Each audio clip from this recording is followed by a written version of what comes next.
long time ago, in a land far from here, there was a king.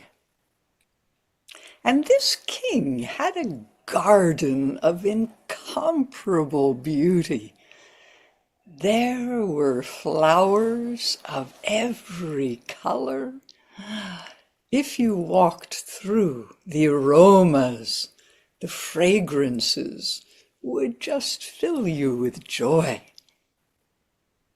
But this king had one special plant. It was the scrawniest, thinnest, little tiny twig that grew in the ground. And you would perhaps ask yourself why this little plant was important to the king. Ah, it is because years ago, in the writing of that time, there had been a message that said that whoever was the master of the garden when this twig bloomed would have eternal life, would live forever, would have eternal youth. So you can imagine that this king wanted nothing more than that this plant, this little rose, it was called the Anahakan Rose. He wished for it to bloom, and he had invited gardeners, the best in his kingdom, to come, and year after year they presented themselves. However, I must tell you there was something a little bit unusual. What this king did was he only gave them 1 year to make the plant bloom. And if they did not succeed, he would either put them in prison for the rest of their lives, or I'm told that at times their head would be removed and placed on a pike next to the garden. So you could imagine there weren't many gardeners left at that time to present themselves. One after one, the older men who thought they could succeed at this, who were brilliant gardeners, who had tried everything they knew, failed.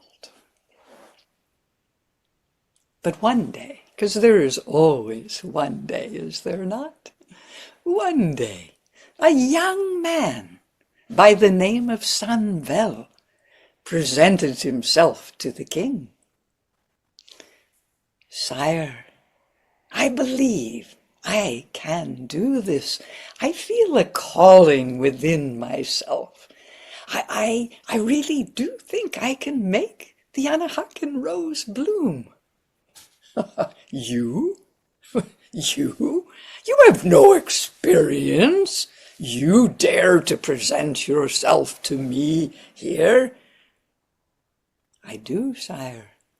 There is something within me that knows I can do this." The king looked about and he thought to himself, "Well, I don't have any other offers. Well, all right then, but you know you only have 1 year. "Yes, I know." And so Sanvel went and he sat next to the twig. But he did not do what the other gardeners had done. Why? Why should he water it when there was wonderful rain that would fall from the sky? Why should he pick weeds away from it? Well, the earth was abundant then, and the weeds, what harm could they do? No, Sanvel sat next to the Anahakan Rose, And every day he read poetry to it. He sang to it. He caressed its little tiny body. And at night, he would cover it so it would not get cold. And in the winter time, when it was really freezing, he made sure that he protected it with his body. Well, time passed. He had started at the end of summer, and summer turned into fall, turned into winter, turned into spring, and all around him the plants were blooming.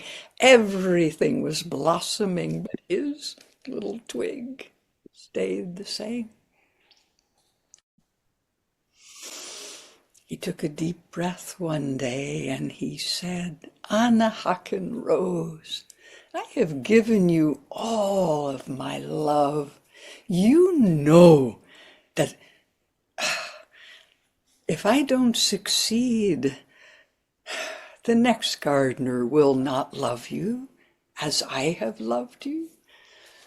Tell me, what is stopping you from flourishing? Where is your pain? What is inside you that will not allow you to bloom?" And as he said those words, he looked down.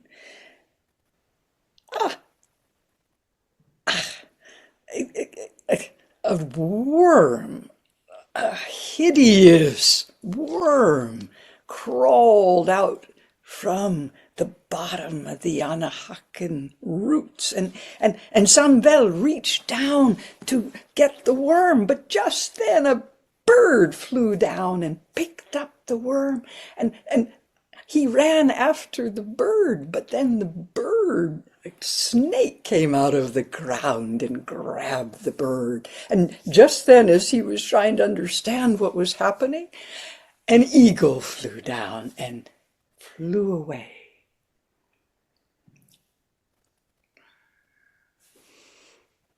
Samvel watched the eagle disappear, and behind him he heard a sound, a little noise, a rustling, and when he turned around, the Anahakan Rose was starting to, a little blossom began to open very, very slowly, and he breathed upon it. And then he caressed it. And right in front of him, it began to open a little tiny bit. "Oh, thank you, thank you, thank you," he said. "Thank you, Anahakan." And Samvel ran to tell the king. The king was sleeping and he didn't like being disturbed. "What is it?" Sire, the Anahakan Rose, it is opening." "I don't believe it." And the king ran out bare feet. He was still in his nightshirt, and he ran down to the garden. "Ho, ho, ho, it is true. I will have eternal life. Thank you, Samvel, thank you. But you know, Samvel, I had promised you anything you wished, but actually you need to stay here and take care of this plant for the rest of your life. You know that, right?" "I would be honored, sire." And so a small hut was built for him, and every day, every night, from that day forward, Samvel took care of the Anahakan Rose. And you know, he really loved it. He loved it with all his heart. And he continued to watch over it, to sing to it, to whisper poetry to it, to call it by name. Anahakan, Anahakan, Anahakan, I love you, he would say. Time passed, as it always does. And 10 years later, the king became very ill. Doctors came. Wise men came. No one could help.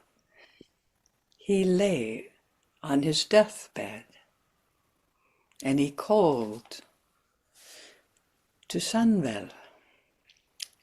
I guess it was all a lie, Sunvel. I die like any other person. The old writings were not right. The master of the garden does not have eternal life. And in that moment, Sunvel felt something in his heart open, and he did not say to the king what he finally understood, that the king's papers of ownership to the garden meant nothing. It was he who watched over the garden. It was he who protected it every day and night. It was he who was the master of the garden. And so Sunvel took the king's hand and he kissed him on his forehead. And when he died, he closed the king's eyes. And he thanked him. And he went out into the night sky. And he looked up and he sang to the stars. And he whispered poetry to them. And he danced to them. And he called them by name. Because he knew he had the rest of time to reach out to each one of them.